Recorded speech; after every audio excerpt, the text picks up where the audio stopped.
ஒரு அழகான சின்ன ஊரில் ஒரு விவசாயம் அவர் கூட ஒரு நாய் ஒரு கழுதை வந்து பார்த்திங்கன்னா வாழ்ந்துக்கிட்டு இருக்கு. நாய் வந்து தோட்டத்தை பாதுகாக்கக்கூடிய வேலையும், கழுதை வந்து தோட்டத்தில் கிடைக்கக்கூடிய பொருளை கொண்டு போய் மார்க்கெட்டில் போடக்கூடிய வேலையும் பார்த்துக்கிடுது. ஒரு நாள் நைட்டு ஏதோ சத்தம் கேட்குன்னு சொல்லி நாய் குறைக்க அங்கே போய் விவசாயி பார்க்கும்போது பன்னி வந்துருக்கு. அதனால் அந்த பன்னியை வந்து விவசாயி வந்து பற்றி விட்டாரு. நாயினால தான் இது நடந்துன்னு சொல்லி நாய்க்கு மட்டும் அதிகமாக சாப்பாடு கொடுக்குறாரு.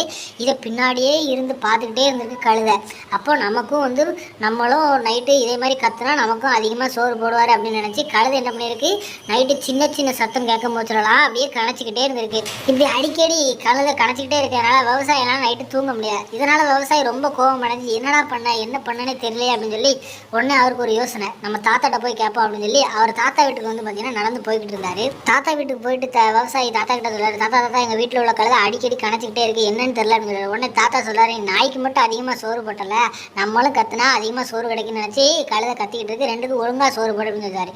அதுக்கப்புறம் கரெக்டாக சோறு போட்டப்புறம் கழுதையோட வேலையும் நாயோட வேலையும் கரெக்டாக பார்த்துருக்கு. ஸோ யாருக்கு என்ன கிடைக்கணுமோ அது கரெக்டாக இருக்கும். நம்ம பார்க்க வேண்டிய வேலையை கரெக்டாக பார்க்கணும் அப்படிங்கிறத இந்த ஸ்டோரியோட இது.